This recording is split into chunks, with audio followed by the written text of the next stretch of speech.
this week's podcast, we're meeting Emmaline, who's a newly fledged pilot with a regional airline in the UK, and she's literally 6 months into the job, and tells us about how long it took her to get there, her amazing and really interesting background of how determined she was to become a pilot, and that wasn't what she thought she would start out as, but just her journey and some, all the training, the testing, and wow, it's just super, super reassuring. So hope you enjoy this.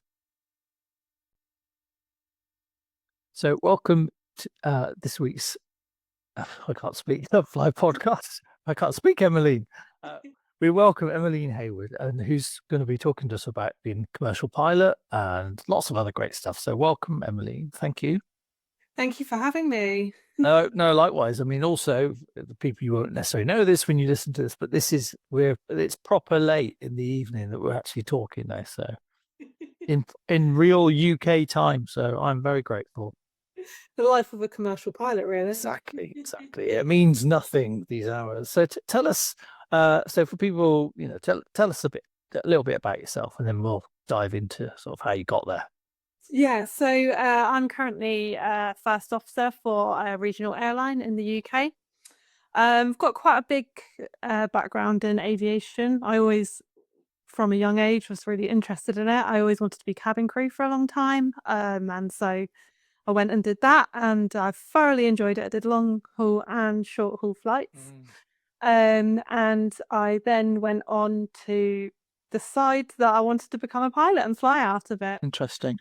In the interim and during the training I did there, I also became a flight planner as well, which was in an operations centre. All right. Okay. Yeah. Got a good kind of well-rounded experience really from all those different bits that kind of fit together, really. Interesting. So for me, so you're one of these that one of these that from a young age, you knew you wanted to do what you're doing now, pretty much. Yeah, not necessarily actually flying. It wasn't something I knew I could do, quite honestly. It's not something that had even crossed my mind. I felt, you're always told, especially growing up, being a pilot's expensive, you've got to be the best of the best to be a pilot, the highest grades. And, as I've got older, I've realised actually, if there's something you really want to do, it's not impossible and you can do it. So, and you work hard and you put the time in and you will get there. That's a great message just in itself, isn't it? We could stop there and we go, that was good. Okay. So you originally then thought, go and do the cabin crew route. And was that the first sort of thing that you started with? So who did you fly for? Are you allowed to say? So yeah, I flew for British Airways, which was great because, as I mentioned before, I had a mix of long and short haul routes, so it was never dull. There was always something different happening, being sent to a variety of different destinations as well. And I absolutely loved the lifestyle. I loved the crew that I worked with. The company was great as well, so I had a really nice time doing it. And I feel like if I hadn't gone into this career path, I probably would have continued to do it because I just absolutely loved it, really. So how long did you fly as cabin crew for? So I kind of did it in two segments. Oh, hello. Yeah, go on there. Did a year when I came out of uni. And I actually struggled with it in that first year because it was intense. It's a lot to take on when you're quite young as well. And you're not used to actually your own sleeping patterns. So you think you can just keep going. And it really just absolutely took everything out of me. So yeah, I ended up coming out of it for a few years. And I went into marketing. I did marketing for a few years, which was great. But I was missing something. I was like, I just had this urge to go back and do it again and actually really appreciate it the next time. So a few years later, I went back and yes, thoroughly enjoyed it. I'd really understood myself a bit better at that point as well. So that then for 4 years, so 5 years altogether, really. What, the same airline both times? Same airline, yeah. Yeah. I think it's quite enviable there because you've got that one where I don't know, it's called them. There used to be a name for it, but got, you get to do long haul and you get to do short haul, so you get like a nice mid. What's they call? Is it mid fleet or so they used to call it or something? Is that I Yeah, I made that think up? they've called it was mixed fleet at the time. So Mixed fleet. that's Say changed again now. But it was good because it just encompassed. It was tiring, but I think if you can kind of work out what works for you, sleep when you need to, and all that kind of stuff, you're good. But you've got to put yourself first in that. Yeah. So what was it? What was it that you liked? Because you obviously you left, you came back again. What's great about the job that made you do that?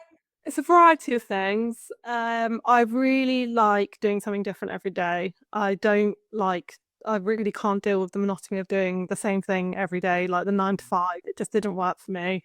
I don't mind working at the weekends. I don't mind kind of not necessarily missing out on things, but I'm not like, as long as it's not anything too important, I'm quite flexible. So I don't mind that either.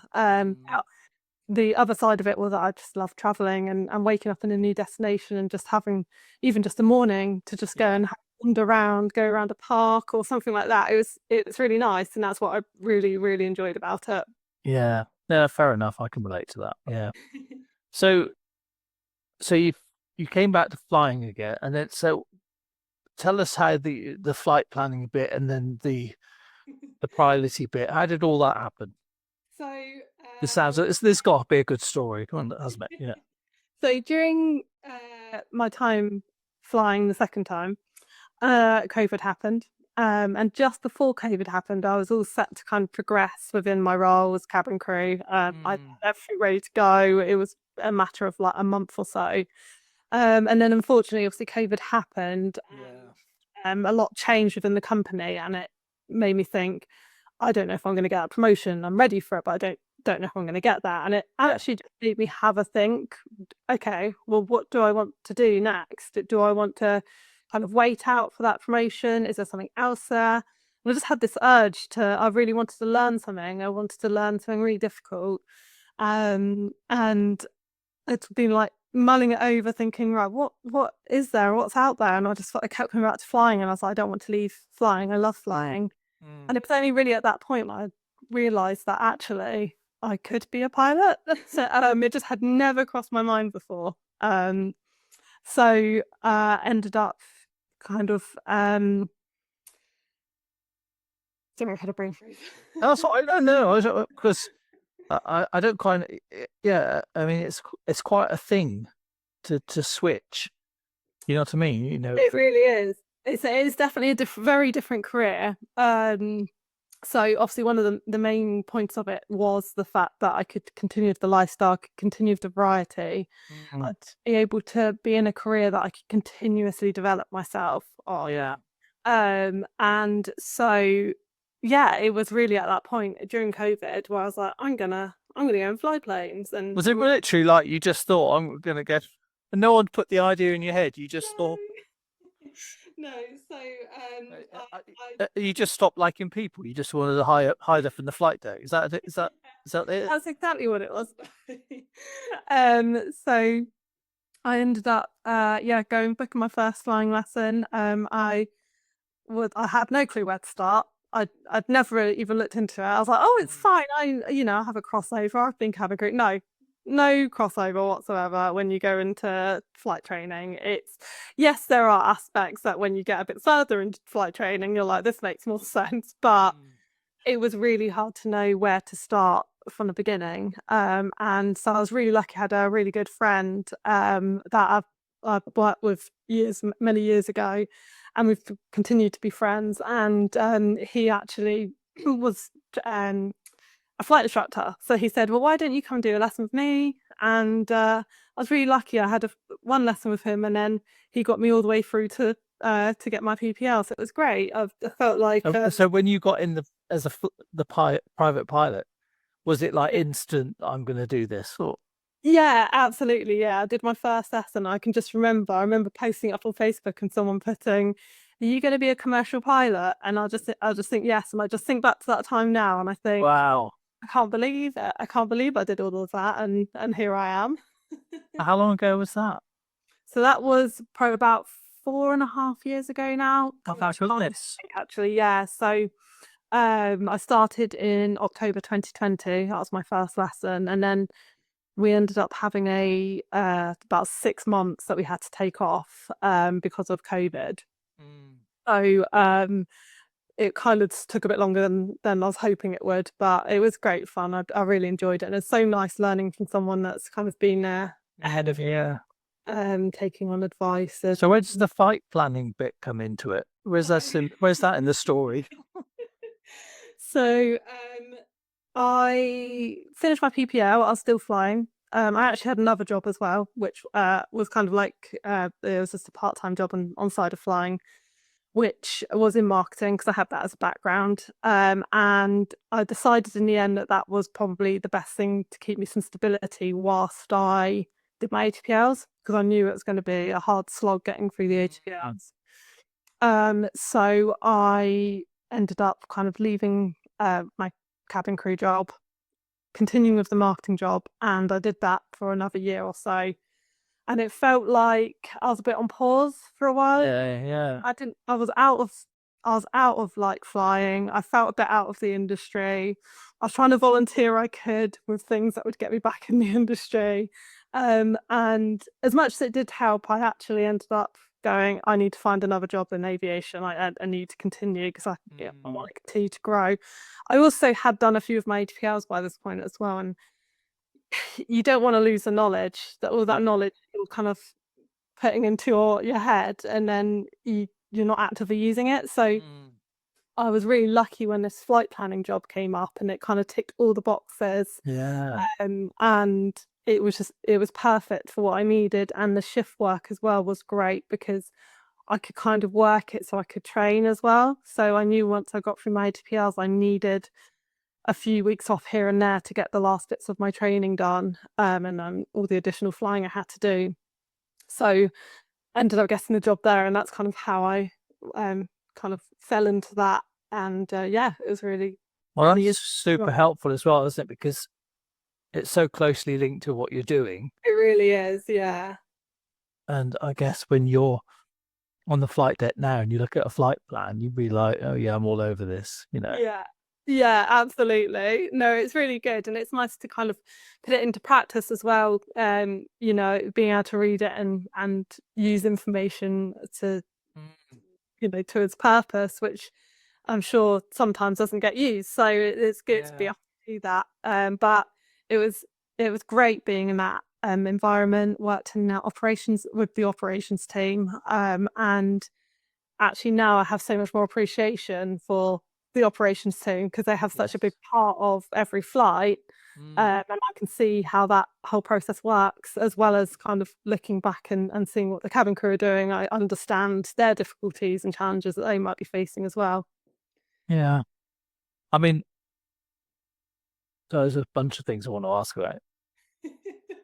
Yeah, so maybe just sort of give us a bit of a glimpse into how the operational, the flight planning side works, like, because a lot of people worry, we've got a lot of weather checkers in our groups, that they're actually sort of doing the flight planning as well. They go, I've looked at Turbally and I've looked at this and it says that, and I'm worried about it. So you're, this is what you did for a Yes. living. So Yeah. how does it all work?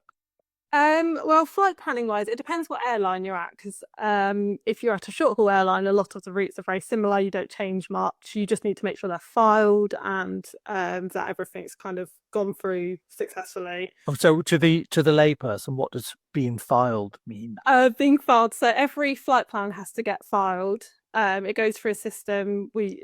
I'm sure it's the same. It's Eurocontrol that we use in Europe, and it's essentially giving, I don't know, ATC and everyone from that side of things and information about your flight so that they know they can anticipate what you're doing, and they can also confirm that it's been accepted. So every flight will have this. And how long ahead is that going in? It's usually about 2 to 3 hours before. I think for us it was they liked it in about 3 hours before. But you make changes if you need to change an alternate. So say you're flying somewhere and the weather's not very good and the weather's not good at your alternates, you need to change one, all these different things that might change last minute. You can do all of that as well. But So it's a real person you're a real human doing it, and it's a human responding, checking it over. yeah, some of it is done kind of automatically. And as I said, with short haul airlines, it's a lot of it's done kind of automatically. It kind of gets refiled. There's a certain amount of days, I think, on I mean, this wasn't my speciality, but as far as I'm aware, with kind of short haul flights, I think you can file a certain amount a few days ahead. So it never be get done. Whereas I was a long haul planner, I kind of planned everything from A to B, and there's all sorts of different things that go into it. Obviously, a lot of it is like weather. Yeah. You could have a lot of avoidance, like hurricanes. So you could have space launches. You could have, different places you have to avoid because there's like danger areas and stuff pop up. So things like that you've really got to factor in. And so you're very safety focused in this role because you're the person that's planning this full flight. But on top of that, kind of working within the ops team, we could be working with operations to delay flights. Say operations are saying we've got to delay a flight by 2 hours. Well, we'd need to then change that in the system so that that was updated on our flight plan. So ATC could essentially, they'd know what they would be able to anticipate that. Yeah. So how does that then, the signed off, approved stuff, get to the pilots? So we would essentially send it all once we kind of sent it through our system. A lot of the time, it would either get printed out for them, they could print it out. It's generally on iPads. So most of it's on iPads. We even in my role now, we get it all on our iPads.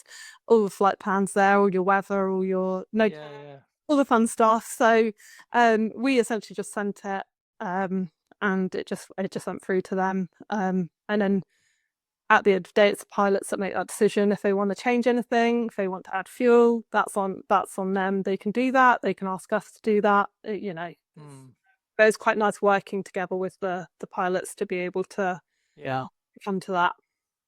And so how much, if any, are your flight plans, do they include, this is a question we get asked, are you looking at turbulence and things like that? Or and if so, are you doing anything to think, right, let's avoid it, or do you just go, well, it's just there, there's not much we can do about it? What's the approach? Well, in general, a lot of turbulence you can see on the charts. So a lot of the time we'd do our best to go around it. Sometimes you can anticipate if they've on the charts and stuff, they put anything on the charts that we're looking at.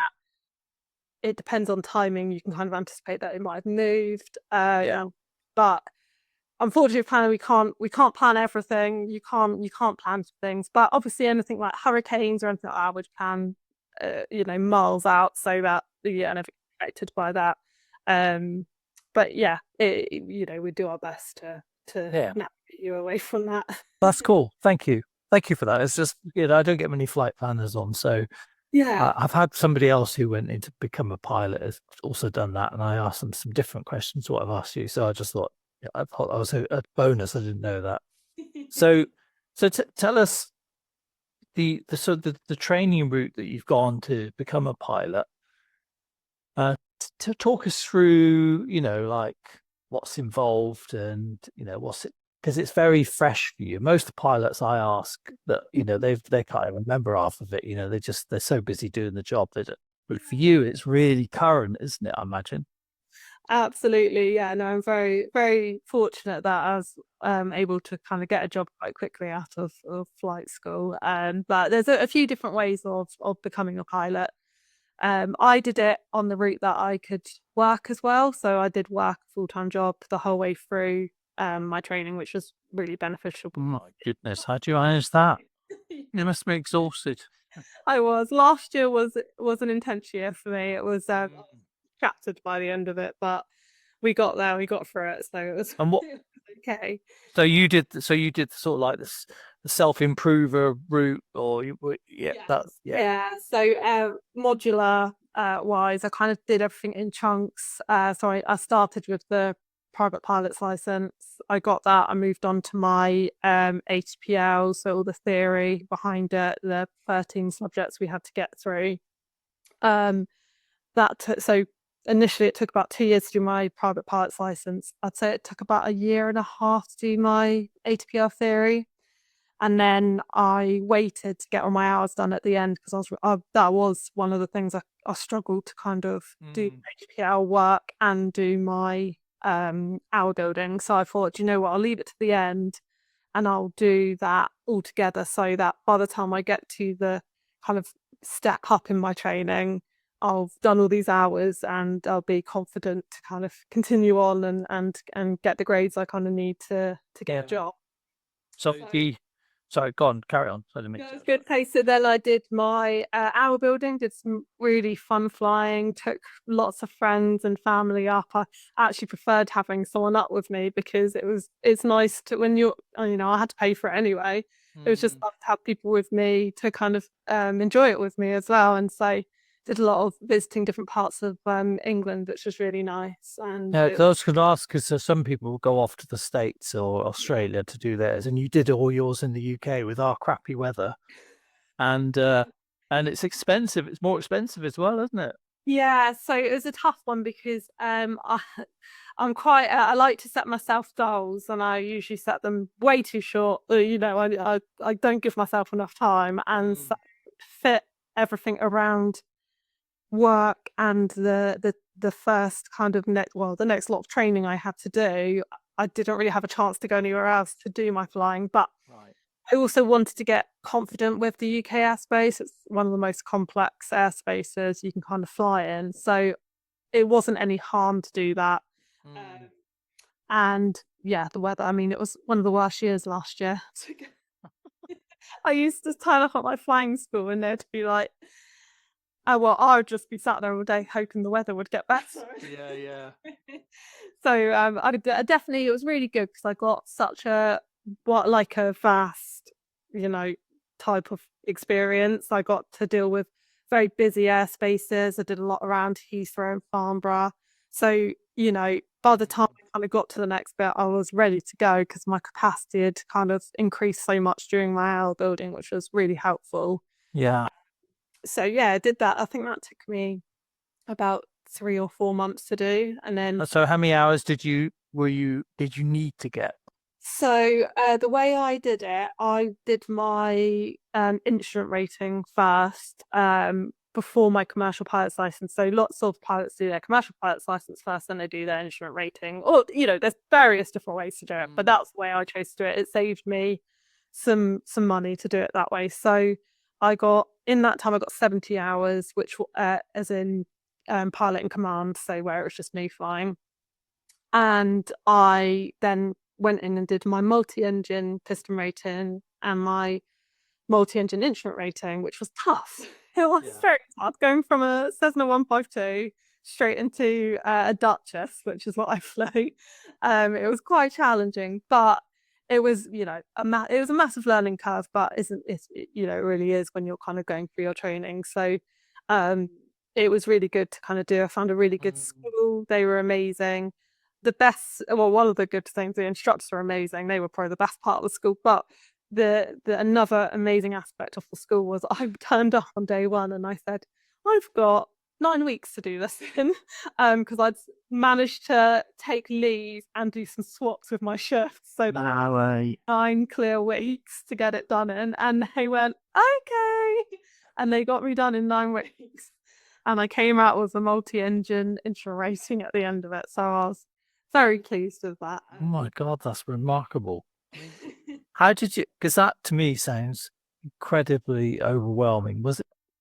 How did you not end up? Did you not have any meltdowns? Because that sounds just like stress city. The week before my exam was passed, I'd also been working some of the weekends just to make up for some of the shifts I had to do in that time. So some weeks were extremely challenging, and they were so good because some of them they had to back to back my sim sessions. So I was doing one in the morning, one in the afternoon, 5 days in the week, and then off to my shifts at the weekend. So it was a lot going on, and And yeah, that last week, because it was just, then your nerves build up towards your Yeah.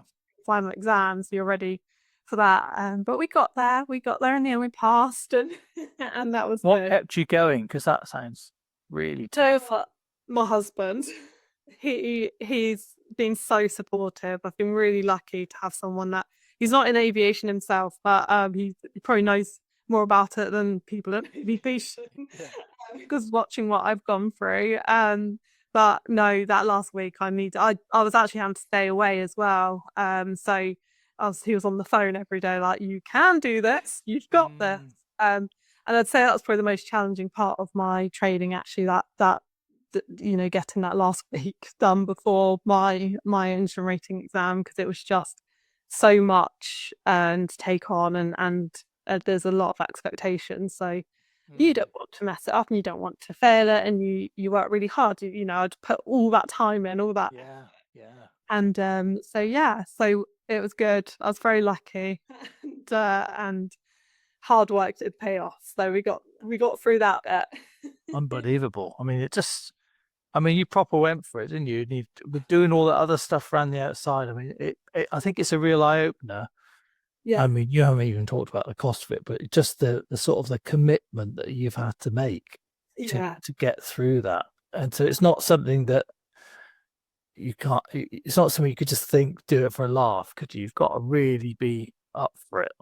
yes, yeah, absolutely. And then I kind of had to brush myself off, go back to work for a month doing extra shifts that I owed everyone. And then I went back the month after, once again with a great deadline of when I needed to be done. But I need a CPL done in 3 weeks. And once again, they were amazing. They really helped me get through that. And I just don't know how I could have made it work any other way. Yeah. The good thing about it was I never had to skip a paycheck. So, and that was the most important thing, because I just couldn't afforded to have lost that, as well as, loans and all the additional money that you put towards. Yeah. Oh, I mean, so well, the last time I asked someone, they were reckoning it was about 100 to 120,000 to sort of get through. Is that sort of, round figures? Is it really the same sort of ballpark? Has it gone up? Yeah, so I think I did cost it all up, and I think it cost me probably, I think it was just under 90,000. But that was bearing in mind I did the IR first, so I saved some hours to go into my CPL essentially. Whereas if you do it the other way around, you're spending more money on hours before you do your CPL. So yeah, it was about 90,000. Which is So horrible when you cost out. We think I yeah, saved it is. and then you're like, no, I haven't. No, a lot of money. Well, but it's something you want to do. So by the end of all that, what were your hours up to?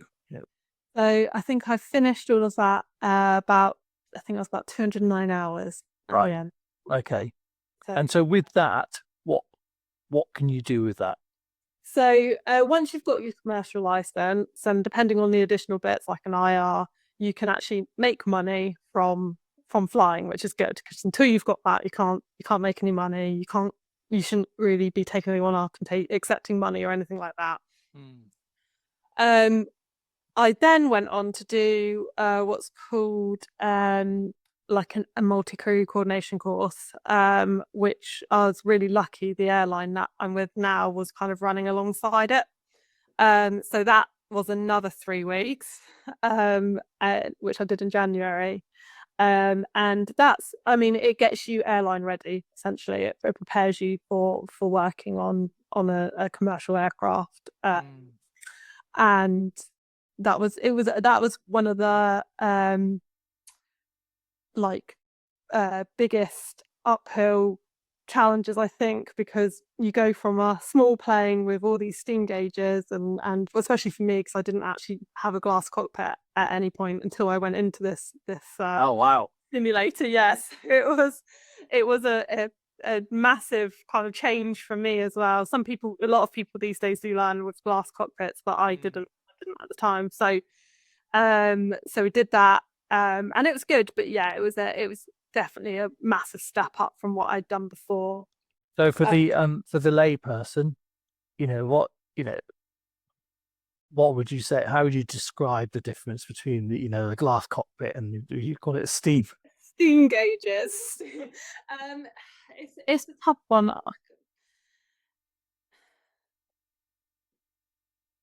Trying to think what I could actually compare it to. Ooh,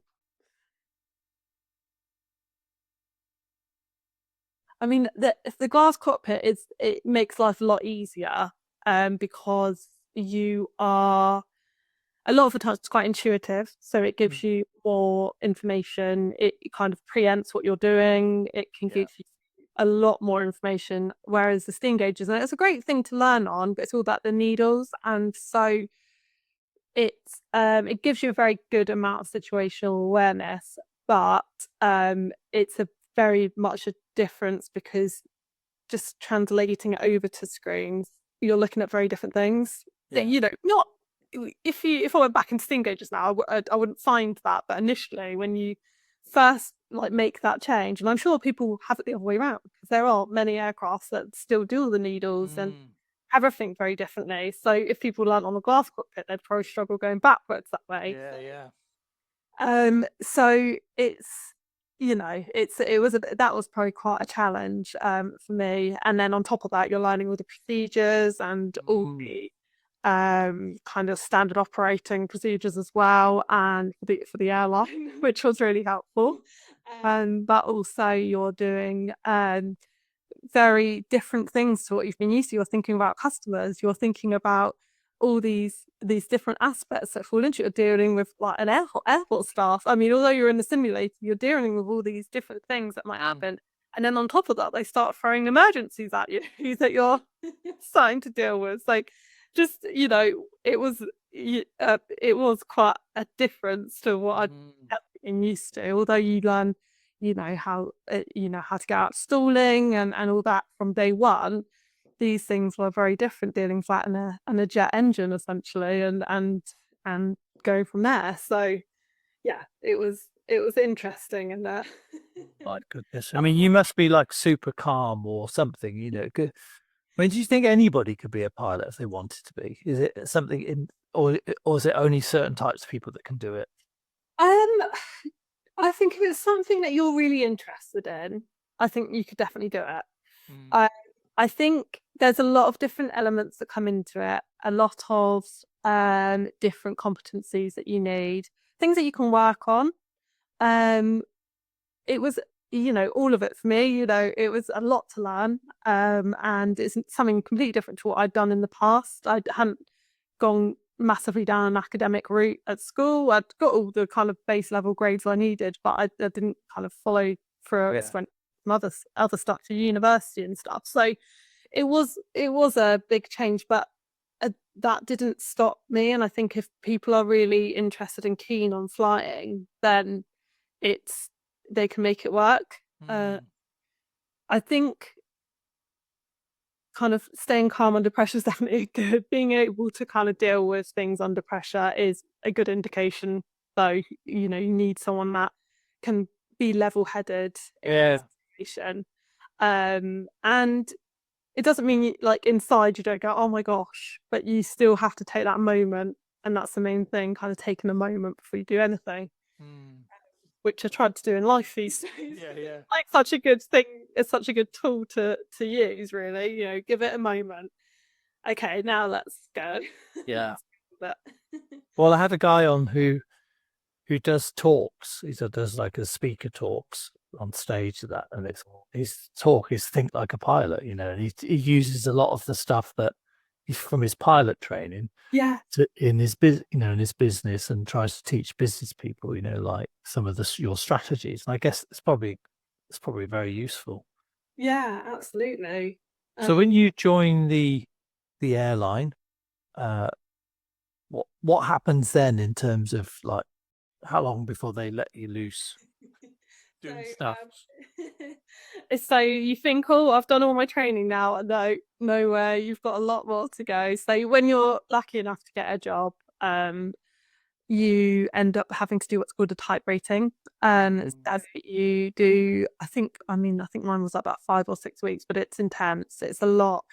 I was going into simulator sessions between 11 p.m. and 3 a.m.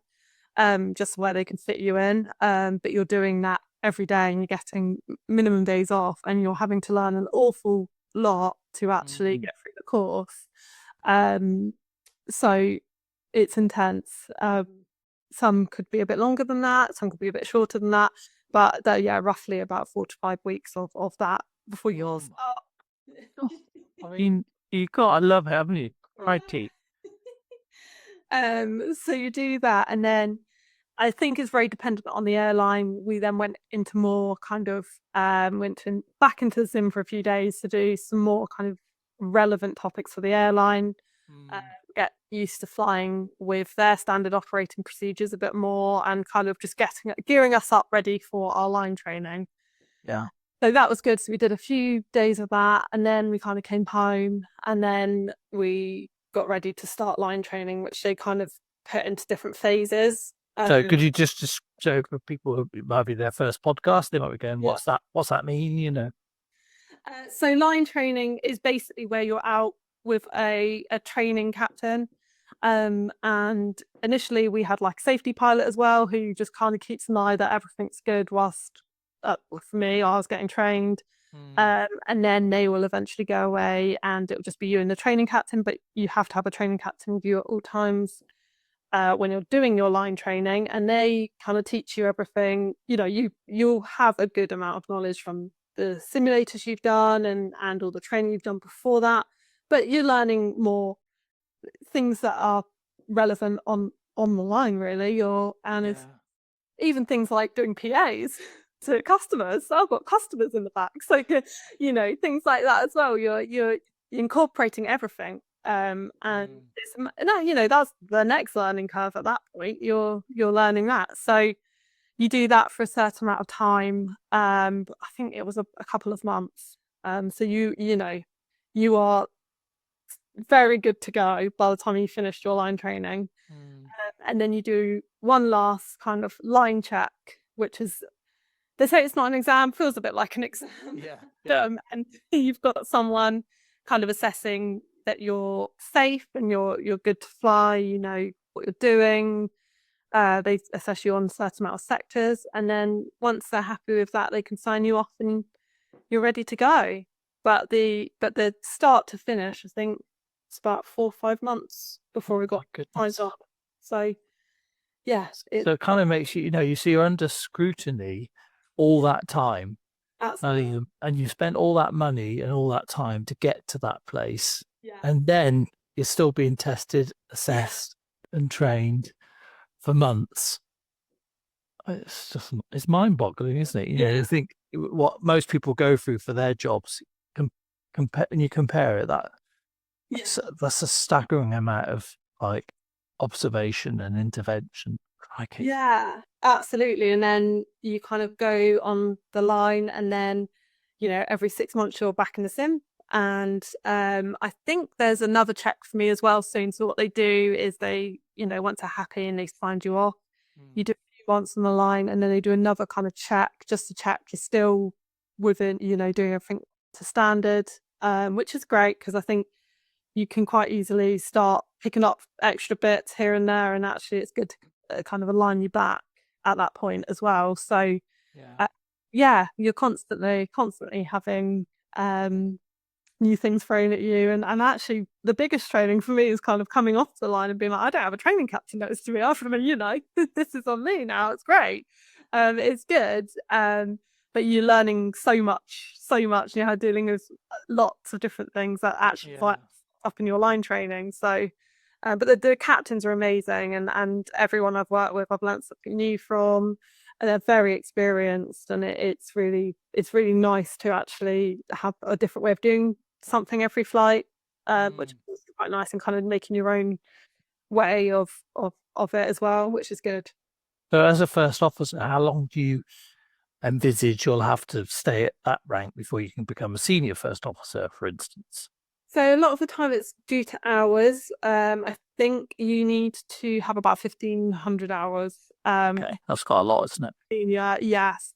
So you could probably take about 2.5, 3 years, I think, to kind of get to that point. It depends really how long it takes you to get your hours. So it's very dependent on that. And there's people that come in as first officers and already have hours, so it might not take them as long. So it's Yeah. very, very specific on the person as well. Hmm. So it doesn't sound like you took too long to find a job, which is quite remarkable, isn't it? Yeah, absolutely. I think it was great that I could do this course that was linked with the airline. It really helped. It doesn't mean everyone gets the job. You have to work really hard to get through the course. And I feel like I'm very lucky, but I also did put so much hard work into get Yeah, it sounds like it. Yeah. out. Yeah. But there's many other people and pilots that it does take a bit longer to get a job. I think it's nice to come out of it right now because the industry is booming and there's Mm. jobs available, which is really helpful and helped a bit with when I was having to spend all this money. Yeah, yeah. There's jobs at the moment, so that's good. But Yeah. I do feel very privileged that I have been able to kind of get a job so quickly and start so quickly and kind of get No, through. amazing. Yeah, Amazing. So, Emily, what's it like now? You're at the front and you've been down the back. yeah. It's lovely. I'm really enjoying it. But I don't take it for granted. Mm. The cabin crew do an amazing job and they're all so lovely. We work together well as a team. It's really nice actually the kind of coordination we all have together. Yeah.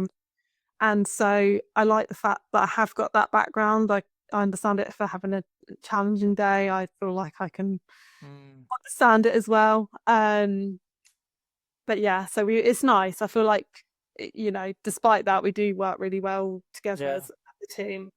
Well, it's probably quite inspiring for them as well, isn't it? Particularly I think it's only 5% of the world's pilots are female. Yeah. And why do you think that is? Well, I would like to say the airline I work for now actually has a much higher percentage than that. So that's They do in India as well. Someone corrected me on a course once and said, well, actually, in India, it's yeah. really half and half. I don't know if that's true, but they said it's a really high percentage of female pilots. So I don't know why, the world is Yeah. playing catch up. I know. So a lot of it I think is to do with hasn't been many role models. I mean, that's probably why I never considered it when I was younger because there wasn't any women in aviation or female pilots. A lot of the time on the TV, if you saw a pilot, it'd be male. Yeah. And so I don't know. I just think personally for me, probably just didn't even cross my mind because I never saw anyone do it. I think there's lots going on now. I'm part of quite a few groups that do a lot of outreach and events and stuff to try and attract younger girls into aviation, show them that it's a career, not just for pilots as well. Yeah. There's all sorts of things they can get into. Mm. Or I hope that it will get more and more as time goes on. Hopefully, we're getting building a good future Yeah. of Because I just never see, there's a lot of jobs actually. I look at them and go, well, it's like, why, like I say, I've worked a lot in, human resources type jobs, and that's more female than male. And I keep looking at it, and I can't work out why. It's the same. There's certain jobs I've been in where it's been more male or more female, or vice versa. And I actually look at it, and the same with pilots. I think, well, I can't actually work out why that's. It's obviously just historical, and maybe like you say, a lack of role models. Yeah, I think so. I think when people can envisage someone else doing something that looks like them, Mm. especially as a young girl, and you're seeing a female pilot, I think I'd probably have been more interested in doing it and thought that that could be a career for me, but no, it took me a bit longer. But Yeah. hopefully, there's more of us now, kind of, in the role. So hopefully, Mm. I like walking through the airport and you can like wave at the kids, and you're like, I hope that this inspires you. Yeah, yeah, exactly. Yeah. Oh, it's great. So, what aircraft type are you flying at the moment? So I'm flying the ATR 72. So it's one of the propeller aircrafts. It's a great aircraft to fly. It's well, for me, I fly the glass cockpit. It's got a really modern flight deck, which is really nice. I feel really well. I feel like it's great. A lovely aircraft to start on. You do a lot of different kind of approaches and stuff. So you get a really varied experience from flying it, which is kind of all covered in your training. So it's great because by the time you kind of come online and you have to do something a bit different, you're very used to it and very well trained to do. But it's a great aircraft. I'm definitely really pleased that I got past on it actually. Because that is one of those aircraft types that some nervous flyers don't like. Yes. Because you've got the propellers, Yeah. they don't like that.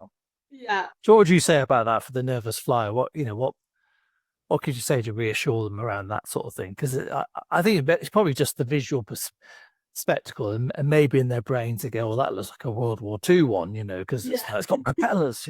Maybe that's it. I don't know. Yeah.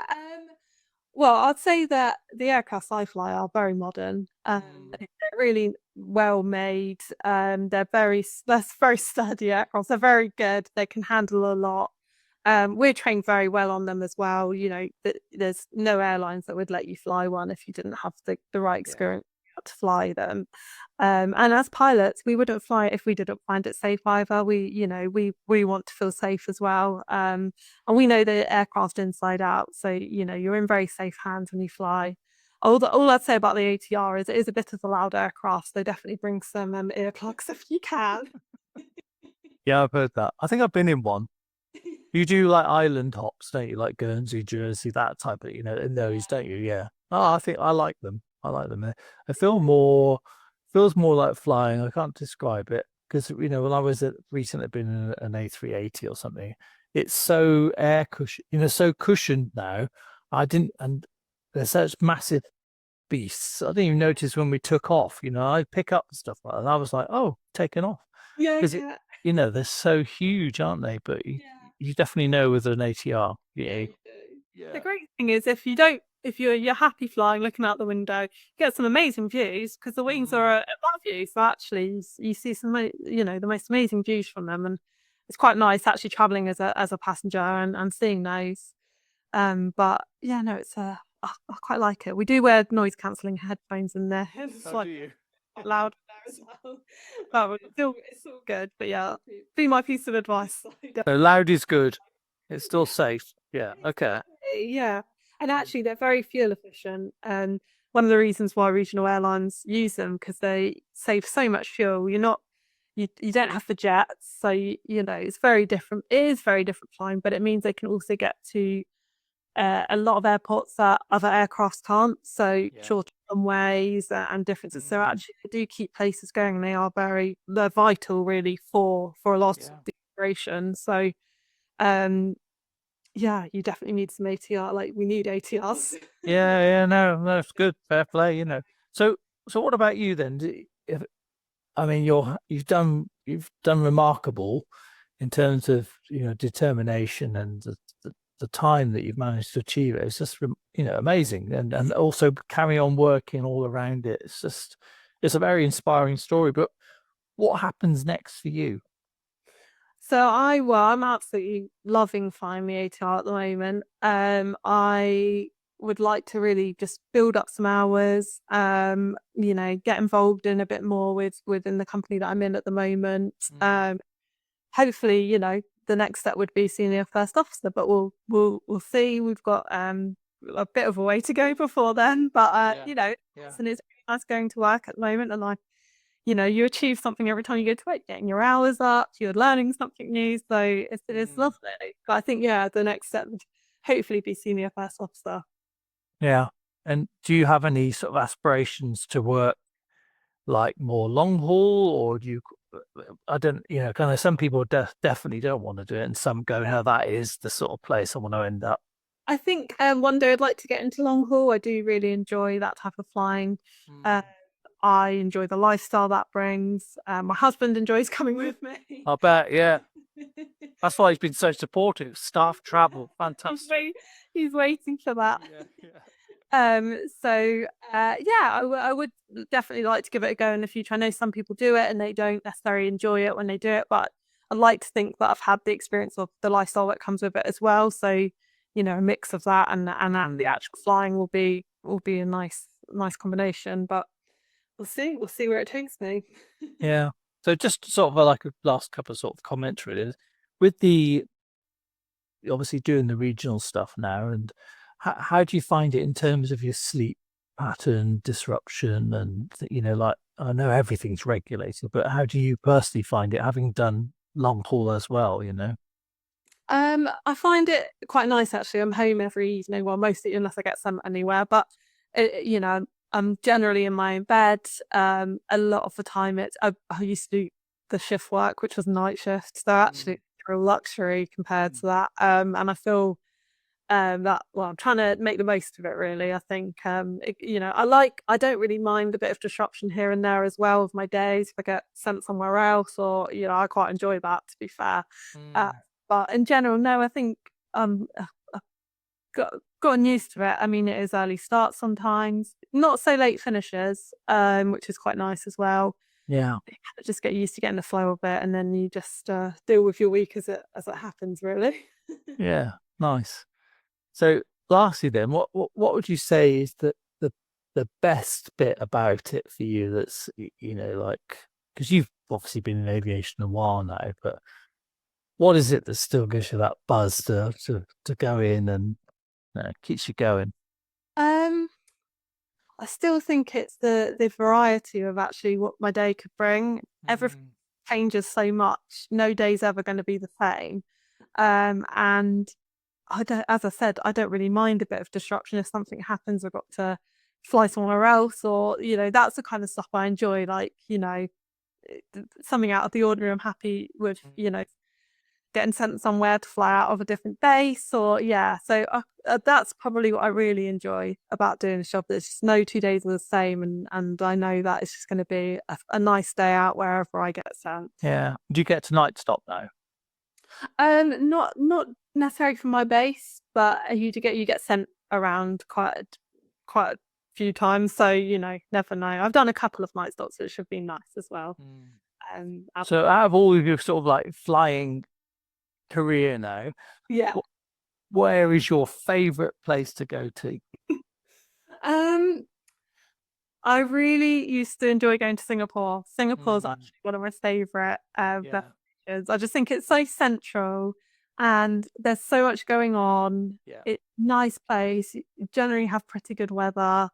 I used to do a lot of night stops out there, a couple of night stops out there. Yeah. And it kind of ended up being my second home for a bit, and it was really nice. And I think I don't know, it's just got something about it. I just really enjoy going to Singapore and wandering around, and yeah.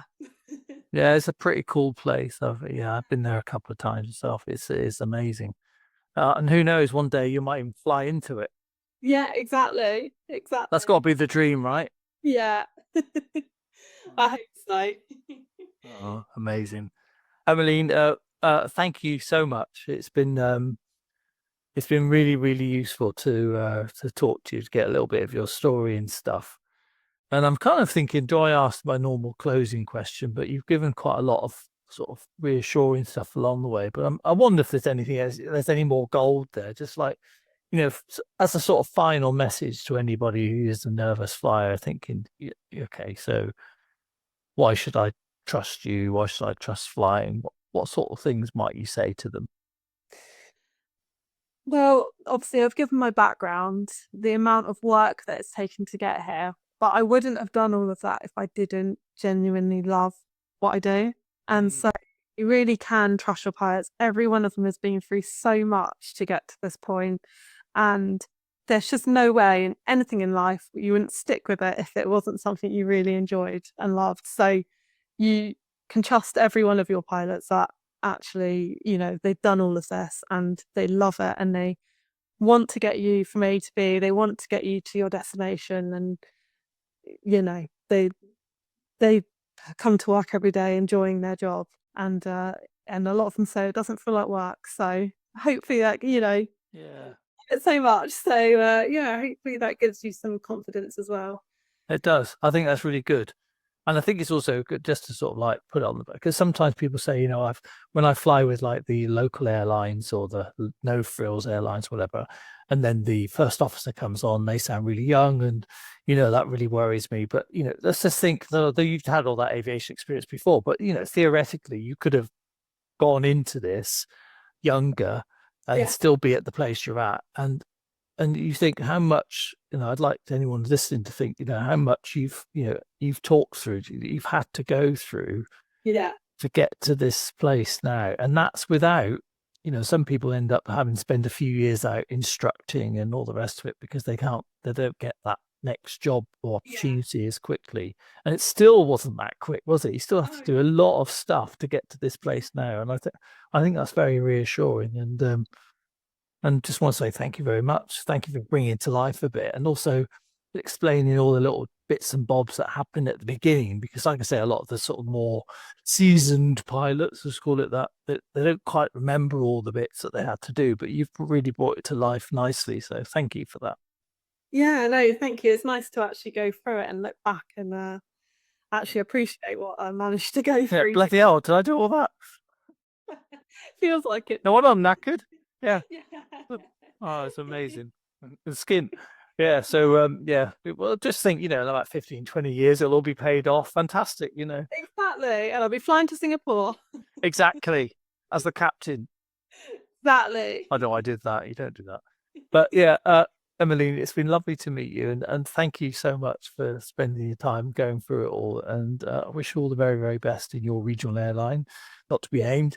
And maybe we'll cross paths because we are actually been talking to some of your colleagues about doing a collaboration. So you never know. Yeah, I don't know. great.